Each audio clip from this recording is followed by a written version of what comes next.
Welcome to the Zero Trust Journey podcast, created by cybersecurity practitioners for those walking the same path. We share real stories, hard lessons, and hard-won victories from the field, so you can sidestep the pitfalls and deliver the wins. Grab your coffee, tune out the buzzwords, and let's get into the real story, right here on the Zero Trust Journey podcast. Welcome to the Zero Trust Journey podcast, where we talk about all things zero trust and adjacent. My name is Victor Monga. I am your host of this today. With me, I have James Plouffe, Principal Analyst at Forrester. James' LinkedIn headline is, I covered Zero Trust. Well, perfect place to be here to talk about Zero Trust. James held key positions like Director of Tech and Product Marketing, but my team and I are really interested to know more about your role as technical consultant at Mr. Robot TV show. James, welcome to the show. It's great to be here. Thank you for having me. I mean, Mr. Robot is an interesting chapter in my kind of career history. It was a fun gig. It feels like the 15 minutes of fame that I've been trading on for entirely too long. It was not quit your day job money, but it was nice to finally see something going on in Hollywood where folks were invested in depicting technology like with some level of accuracy. And it was fun to be part of that. Did you meet any celebrities? What does that look like? So most of the time it was fairly unglamorous in that it was conference calls with the writer's room, who were folks working very hard to kind of break a story and figure out, what the beats were going to be. And of course, how hacking was going to fit into that. I did have the privilege of meeting Rami Malek one time on set. Nice. Which was super interesting because if you can remember his character in that show, sort of intense, sort of very introvert. Yeah. Something he can turn on and off like a switch, actually. So when they called action, he was all business. And when they called cut, he was just for around, talking to people on the crew, like remembered the kids' names of people on the crew. Like, so like super interesting to see. That is interesting. Yeah, I wish I had that. I call myself extrovert on demand. So when I'm out there, I have to be extrovert, but primarily I'm introvert. I like being in my own space, in my own zone. If I am outside too much, I do need to come back to my corner. If you were to relive that, what was the one thing you'll say that I would probably do it differently for Mr. Robot? Your contribution. Well, so one of the things that we bumped up against, I think, most frequently was that, when you're telling a story, you don't want to repeat the beats. And we know that adversaries are all about repeating the beat as many times as they can, as often as they can. And so, there would be times like the question would be, how would they do this? And you'd say, well, they do X, Y, or Z. And they'd be like, yeah, but we did that 2 episodes ago, so we can't do that again. And you're like, I get you, because you're, again, trying to tell a story here. Right. But like in the real world, if it works, if it ain't broke, they don't fix it. So that's probably the biggest one. Roger that. Okay, well, let's switch gears back to Zero Trust. So, James, I follow your LinkedIn. I read your articles on Forrester as well. An article, Declaring Zero Trust Without Testing is a Lie. Bold statement, and I agree. James, let's get right to the point. Why is this topic, the testing of zero trust controls, the single most critical gap in the industry right now, I think? So why the testing of zero trust controls? Well, so I want to clarify that the original blog post was by my colleagues, Tope Olafon, Ali Mellon, and Eric Nost. Okay. And so, but to your point, I do think like they're really onto something with this for a couple of reasons, right? I think one of the things that I've observed in a lot of my client interactions is that there's a certain amount of zero trust fatigue. And so, folks are still very much invested in zero trust, but it's like, how do you measure progress? Mm-hmm. And so you get this sort of convenient marriage where you can take and kind of implement different zero trust practices, but MITRE ATT&CK gives you a way to kind of express what the result of that is in the absence of an actual breach, right? Like it's pretty easy to say we did microsegmentation, and when this ransomware outbreak happened or almost happened, we were able to contain the blast radius to this area. But that's not really how you want to evaluate things, right? You want to know going into it exactly what you're doing. And so I think the advantage is, and Victor, before we started recording, we kind of talked about how you and I crossed paths at a breach and attack simulation company. Right. Because so many of these types of tools express things in terms of MITRE ATT&CK, like that gives you a great way to point directly to the controls that you've implemented and show that you're actually making progress on zero trust, which can be this like big, weird, nebulous thing that people really struggle. Let me flip the script, James. So I talked to a lot of practitioners, security leaders, and they are not too comfortable knowing all the problems as well, because the gross negligence versus ignorance, that argument had been there for a while. So when it comes to zero trust, it's not a typical compliance thing where I can just scope it, where, hey, only these 4 servers are zero trust, rest everything can be non-zero trust. Like, that's not a thing. If you're going to do it, you're going to do it right, you're going to do it all. How would you advise to those who are still struggling in that mindset, what I just told you? Yeah, that's a great question. And for me, the answer is that zero trust is more of a way of working, a way of building, a way of thinking. And so to your point, it's less of a thing that you do kind of pure compliance activities on. And I encourage folks to think of it more like adopting agile development, right? When you decided to move from waterfall to agile, Yeah. you didn't say, when are we going to be done doing agile? You said, this is the new way that we're going to approach things we do going forward. And so that's, if I could kind of get one message across to folks, that would be, I think, the core of it, that it's less about ticking specific boxes and more about sort of refining the competency over time, right? Like we all know there's some easy wins you can get with zero trust, particularly around identity and network segmentation and things like this. But it also requires you to continue to be thoughtful about how you apply those concepts, in every new thing that you do, as opposed to just sort of waiting for something to happen and be like, "Oh, we should have zero trusted that," or whatever, right? How would you advise people scoping it? What you said is right, but at the same time, agile, right? So let's say identity. Take that example. Microsegmentation is easy win usually, but that too is knowing what to enclave, what to actually put into those segments, and most importantly, what communications go between the segments. What I have seen, failed microsegmentations underneath the zero trust strategy. I have about 73 segments, but they all are any allow. Oh, you can have microsegmentation, but this is just a flat network with the fancy titles and tags in it. So how would you say like people to scope it? Like if I wanted to scope my zero trust and I want to complete my identity onboarding, like there's no one application left in my environment which use admin 1234 or root access.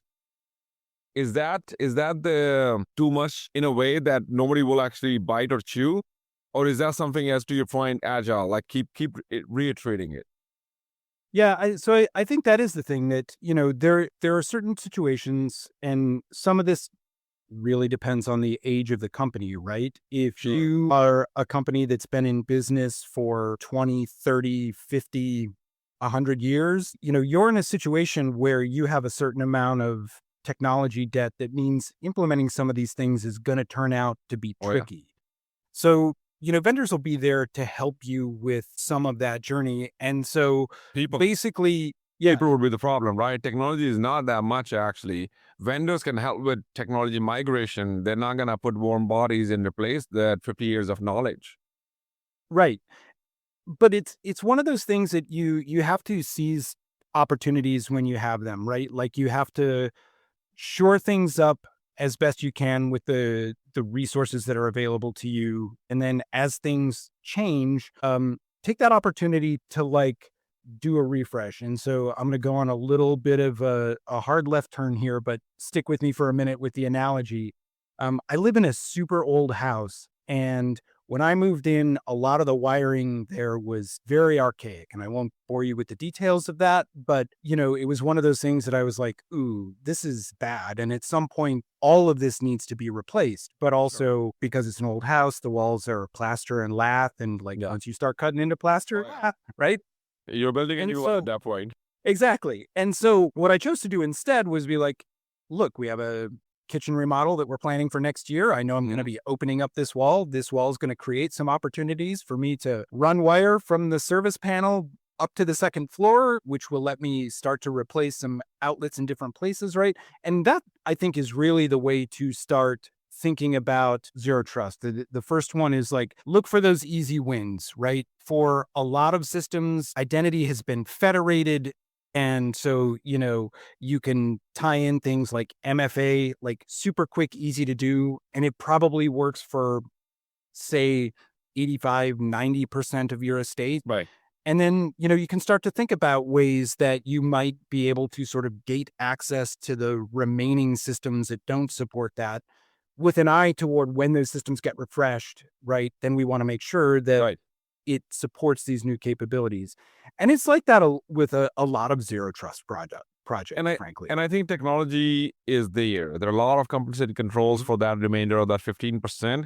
It's the people and policies where a lot of organizations struggle. Like I can have a Windows 95, I can put a privileged access management, I can have that recorded, I can have that on a microsegmented so that like no exploit can just pass through. I can do all that technology-wise. But the person who's been managing that server from past 30, 40 years, now that person has to go through these 4 different hops instead of just RDP into it. That's where the real crux of the problem comes in my opinion, what I have heard and seen.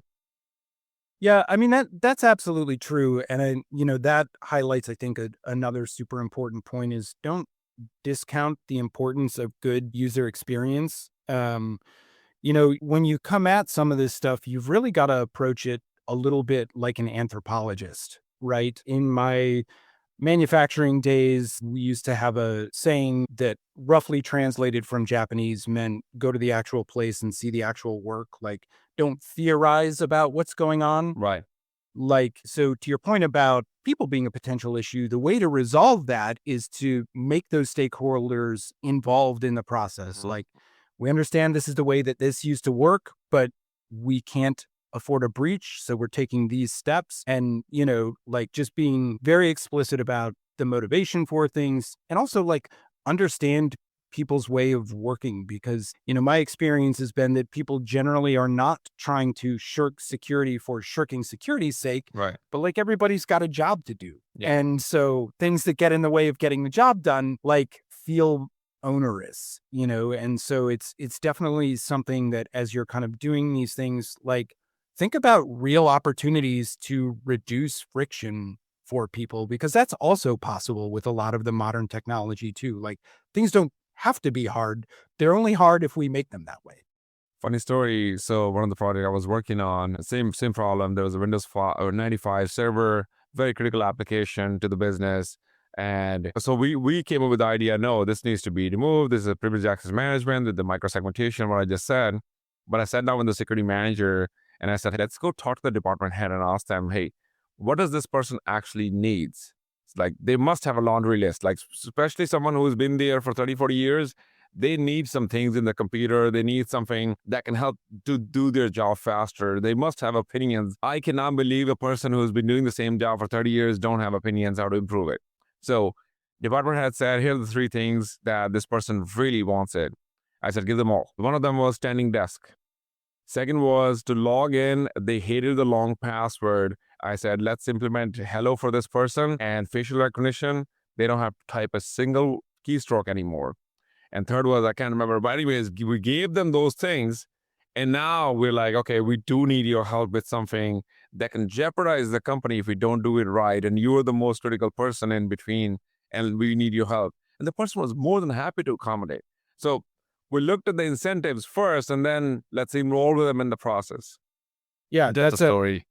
That's a great example. And I mean, I think the other thing I would say about some of these is, don't let perfect be the enemy of good. So you mentioned microsegmentation, and this is another thing I hear in client interactions pretty regularly, is that they can get some distance down the road in a microsegmentation project, and then they lose momentum or stall out, or they only sort of get to 40, 50% coverage, and it's an issue. But, this is one of those things that some is better than none. And so, the other kind of way that I would coach folks is like, don't make these projects a moonshot.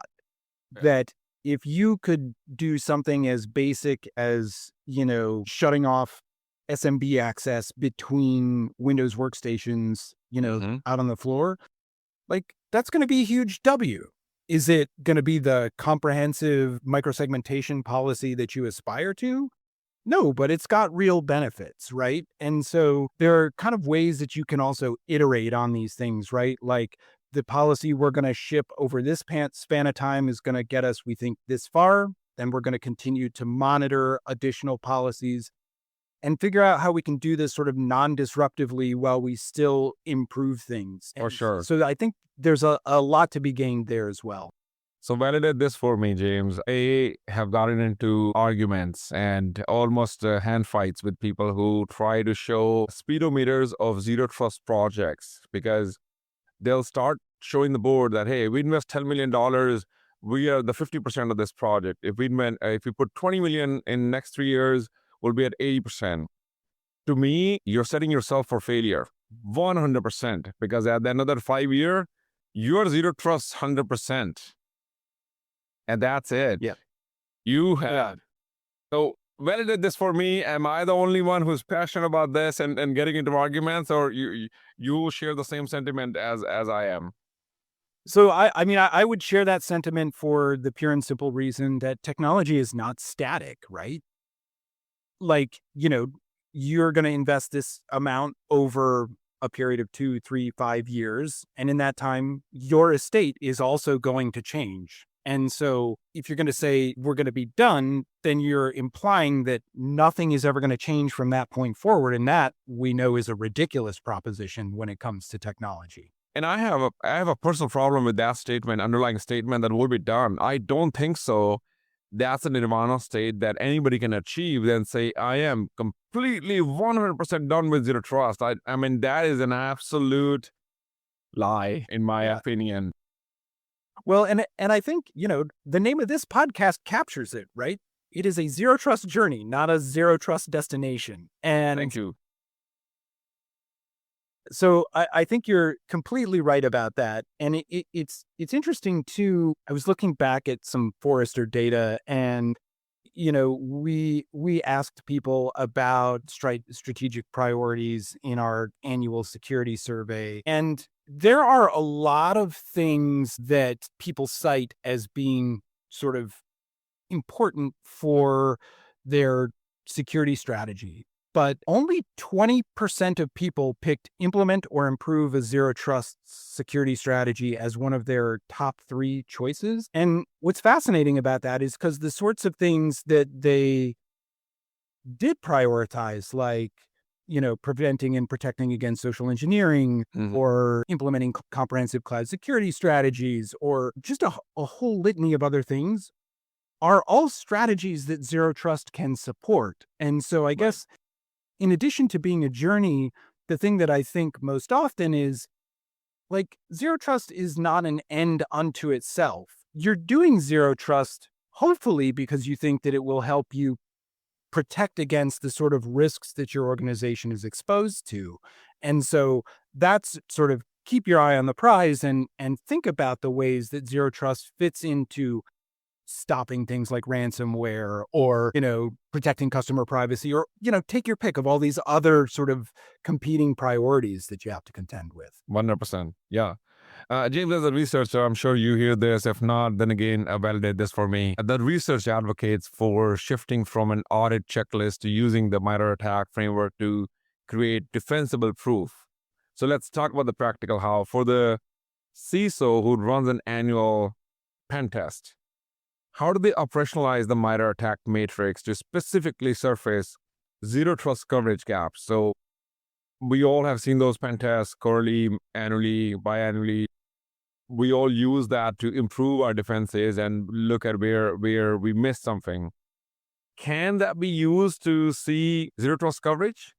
And what's the fundamental difference between an annual compliance audit or the continuous or autonomous conversation that we have? Yeah, so I think those questions are interesting because theoretically, if you've implemented some sort of aspect of zero trust meaningfully, what you get is the absence of a finding on your pen test report, right? And so one of the stories that I occasionally have heard variations of from different microsegmentation vendors is that they engaged a pen testing company or they engaged a red team company to like attack a specific corporate asset. And, you know, because microsegmentation was deployed in a way that prevented the adversaries from gaining access, the result came back, well, you don't even appear to have this in your environment. And so, that's probably not the thing that folks are looking for to point to, hey, our zero trust strategy helped us accomplish that, but that's what you get, right? Like this did what we wanted in it, and a penetration test or an attack scenario, people couldn't even find the flag, let alone capture it, which would be sort of the ideal outcome. It's hard to express that in report terms. And so like the best you can hope for is that in these reports, folks do come back with, as I say, essentially a negative finding, like we couldn't find the thing or we couldn't get into the thing. There will likely be multiple contributing factors that go into that, but that's a step in the right direction. Makes sense. To go back to sort of your question about operationalizing MITRE ATT&CK, this might be another opportunity to bring Allie back on the podcast, because I know this is very near and dear to her. Or Tope for that matter as well. But it's an interesting one because, MITRE ATT&CK is a way that lets us sort of express things in common terms. Uh-huh. And so I think it's useful in that regard because I think it helps us make sure that we're all talking about the same things, right? When you Like common language. right, that like that taxonomy is valuable. Now, what I would add to that, going to the question of periodic tests versus continuous, is I tend to bias toward more continuous testing simply because that's how adversaries are behaving now, right? Like the pace of these things means that if you do a pen test or red team exercise semi-annually, quarterly, in reality, that's probably not going to be enough just because adversaries are always out looking. And, there's data from like the Google Threat Analysis Group and Mandiant that they've published looking kind of back at time to exploit. They've got a new report on that, or a relatively recent report rather. It's pretty interesting talking about just how short the time to exploit to get is. And so like you need more contemporaneous validation that your controls will protect you. The headlines reinforce that all the time. And I think something that I've been advocating is that definitely keep that budget for the pen test, annual pen test or quarterly pen test that you have. Start allocating that to your continuous security validation or autonomous security validation. That create those pieces, if you will, like for security or network security. I want these checks almost every week or almost real time if you can. If not, then endpoint, I want this. Cloud, I want this. Bring those pen testers back for the best thing that the humans can do, that the machines, the breach and attack simulation, if you will, that industry can do is hypothesis.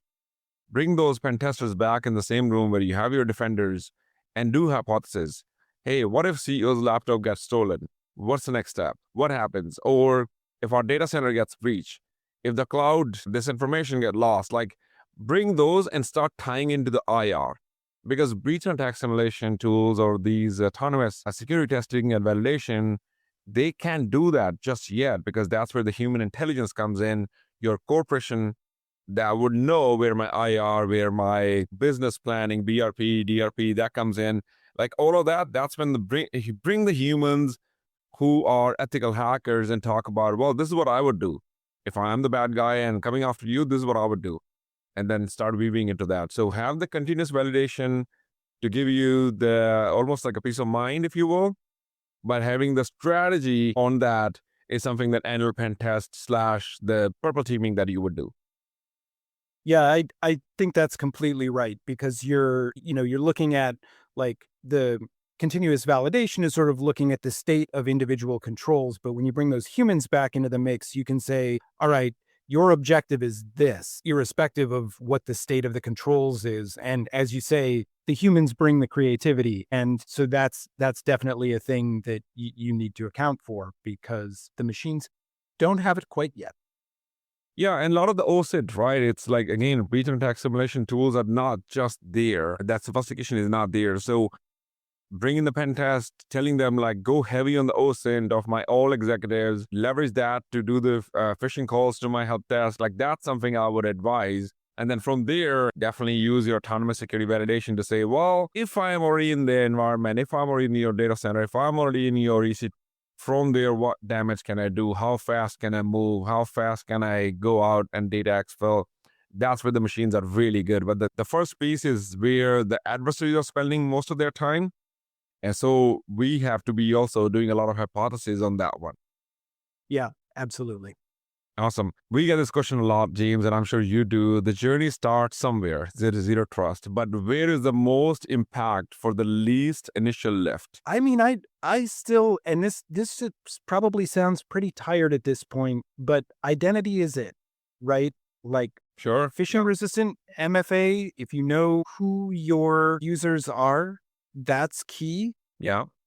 And then the other big piece of it, which organizations still struggle with, is asset visibility, right? Mhm. Like, what do we even have out there? How are users logging in? I think the next big hurdle for folks, kind of looking forward, is how they're going to start to normalize policies across different enforcement points. Like, that's the thing that is coming up on the horizon to me, that like once you've sort of scored these easy wins I don't want to call them easy. I want to call them readily available wins, because they can be pretty big projects at times, but they pay big dividends. But once you sort of, get to that point, I still see organizations struggling to marry those two things together, right? Like, okay, now we know who's logging in, and we have strong user authentication and authorization, but now we have to like think about if they're accessing it from device A versus device B, or laptop versus mobile. Like, the normalizing the policies in those different environments gets pretty tricky. And so, that I think is, once you've got the identity, the visibility, moving to that next step is going to be the next big mountain to climb. And there's data to back up that, right? So like 2 decades ago, everybody used to go to offices. And it's been literally 2 decades I've been working from home. So what that gives me? It's the identity that connects me to me and my corporate, right? 2 decades ago, it was the network. And that's where I know the network guys, including myself, used to get a little bit kind of, well, you can't hide from network, because at the end of the day, the bad guy has to leave the environment. Well, not anymore. You don't own all the networks. You don't see all the networks. And there's always some sort of a route leakage or something that the employee is trying to figure out to use personal, either Gmail, or they plugged in a USB. The waters have been muddled now with between the personal / corporate assets and data identity. That's the most important now, because that's how I log into my applications, where the money is for my enterprises. So identity is where we need to really contain that and look at it, who's logging in what. And not only human identities, I'm sure it's the machine identities, the APIs of the world. That is all part of the identity and access management lifecycle. I heard there's a new term for it recently. They're not calling IAM anymore, but I'm old school. I'm still calling it IAM. Yeah, I'm with you on that one. It's an interesting one too, that I think in a lot of instances, organizations should take an opportunity to step back and really decide what's acceptable risk, because there are some contexts, BYOD held a lot of promise in kind of the 2010s. People were very excited about it, like, oh, we're going to save money. People are going to be more productive. I think probably half of that panned out in practice. But, at the end of the day, people have expectations about working on a personal device that you've never had the expectation of on a work issued device. And the reality is, you might just have to rein things in and say, look, for reasons of security, we just can't allow access to these resources from these devices under any circumstances. And like, that may create some friction, but the reality is, like, the obligation is to protect the enterprise resources and data. And so, like I guess the old joke is they don't call it work for nothing. But, like Right. there are sometimes restrictions that you need to kind of revisit to make sure that your policy kind of aligns with, or your policy is being enforced in a meaningful way. And like you're cutting off some of those potential like loss or leakage factors. It's funny, as you were saying, I was having flashbacks because I worked for a company where the CIO around that time has said, hey, why do we issue laptops to all the employees? If they bring their laptop, they'll get 500 stipend or something, and we can save tons of money. All right. So the whole IT department, we work on a project where, okay, if you bring BYOD around 2015, 16, you could still work because the VPN and all that was working. Then we realized that we don't control the device. We can push a whole lot of things that we could for corporate device, like machine certs and all the monitoring services, if you will. And because we don't own it. So we can't really violate you can get access to network and you can log in. Then the next part was, okay, let's give everybody VDI. So they get in IDP, and from there we can monitor, push the policies, Intune, all that stuff. All right. Then that was even more costly. And then eventually the decision was what you just said. Hey, if you bring your device, you can access emails, and here are the three things like HR portal, you could create support tickets, that kind of thing. If not, you need a corporate device to access mission critical applications. And that's where we settled on eventually. Yeah. Yeah. So I lived the full cycle of what you were saying. And look, I think, there are ways to articulate that to end users too, because the reality is like, as the enterprise security team, you can go to folks and be like, look, in order to protect the organization's data, we would have to spy on you in a way that neither we nor you are comfortable with. So please take this device, which will let you do your job, and keep your personal life over on this other thing where we're not looking at it. And I think that's an easy way to position things as a win all around, especially like when you clarify, like, yes, it might seem convenient for you to use your personal device, but you won't like that for this, and this reason. And like, we don't like it for those reasons either. Right? Like, yeah. Usually when I'm explaining to end users that you don't know how lucky and privileged you are, because in order to make one phone call, I used to actually give away my cell phone, enter into a SCIF, then you would have to wait for a few minutes and then make a phone call and just say, I got the document, hang up, and then come out, check out your phone, then go upstairs. Like just for one sentence, you would have to do all of that. And these days we like, at least from this side, we don't realize all of that. We feel so like privileged and we take things for granted. But there are reasons those controls exist, because you don't want to leak the information.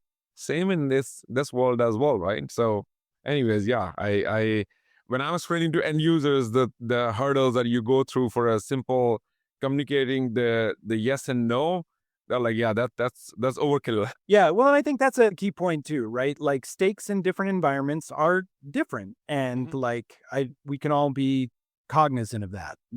Clearly, if you were working in a SCIF, then the stakes were very high indeed, most likely.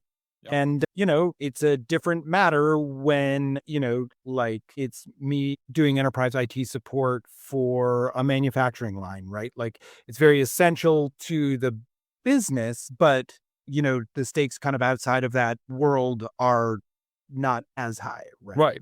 Lives are not at stake. It's not the new codes are actually at stake. So yeah, no, totally, 100%. James, this has been an essential dose of, I think, reality for every security leader.